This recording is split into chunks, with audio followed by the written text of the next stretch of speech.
à tous et bienvenue sur ChessMe, voici le challenge final numéro 3, une finale de tour. Alors, pour les malvoyants qui ont le droit de s'entraîner aussi aux échecs, on a pour les blancs un roi en E3 et une tour en D2.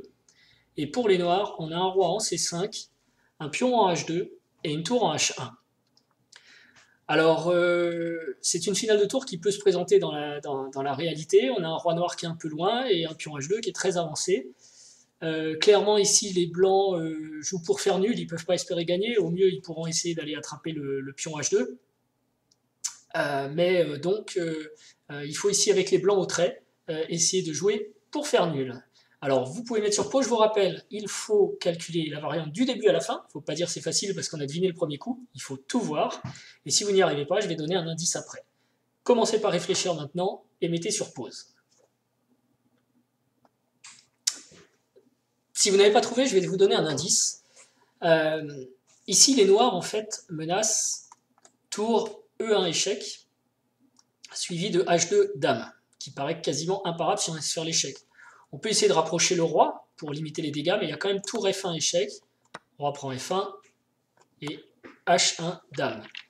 Donc en fait, on voit que les blancs n'ont pas de solution pour se couvrir de cet échec. Enfin, les colonnes E, F, sont interdites au roi parce qu'il y aura toujours cet échec par la tour qui permet de faire dame ensuite.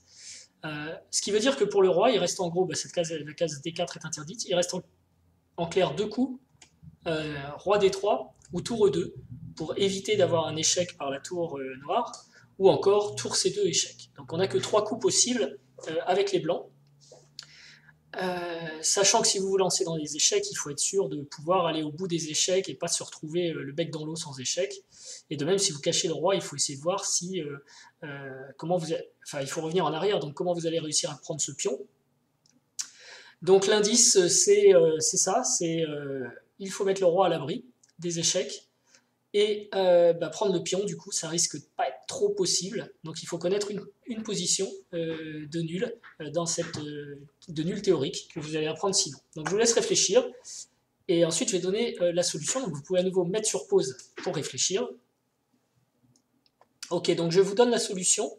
Le roi blanc doit éviter les échecs de la tour sur la première colonne. Donc il va jouer roi D3. À noter que si on avait essayé au contraire de jouer tour E2, alors là il y a un petit souci, parce qu'on va pouvoir passer avec les noirs, par exemple roi D6, tour D2 échec, roi E6, tour E2, et roi F5, et là tour F2 échec, roi G4, tour G2, roi H3, on a défendu le pion, par exemple tour A2, on va pouvoir faire tour E1 échec, et on va aller gagner avec le pion H. Donc il ne faut pas laisser le roi passer trop vite en jouant tour E2 et plutôt jouer roi D3. Alors ok, pardon. Roi D5 est possible, mais toute l'idée des blancs en fait. Alors ici on a le choix aussi entre aller sur la colonne E ou la colonne C après roi D5. Toute l'idée des blancs en fait c'est de rester assez loin et de faire des échecs avec la tour. Donc ici roi E3 échouerait aussi sur roi E6, tour E2, roi F5. Et à nouveau, le roi va défendre son pion. Par contre, sur roi C3 échec, la position reste équilibrée. Les noirs peuvent jouer roi E4. Ici, on est obligé avec les blancs de jouer tour C2, puisque sinon on prendrait le fameux échec tour C1 échec et H de dame. Donc tour C2. Et roi F3, les noirs sont contents, ils ont l'impression qu'au prochain coup, ils vont défendre leur pion et donc pouvoir libérer la tour et faire une dame. Le coup blanc est forcé, en fait, ici, c'est roi C4, parce qu'encore une fois, ils ne peuvent pas aller sur la colonne B ou la colonne D, sinon ils prendraient tour D1 échec ou tour B1 échec.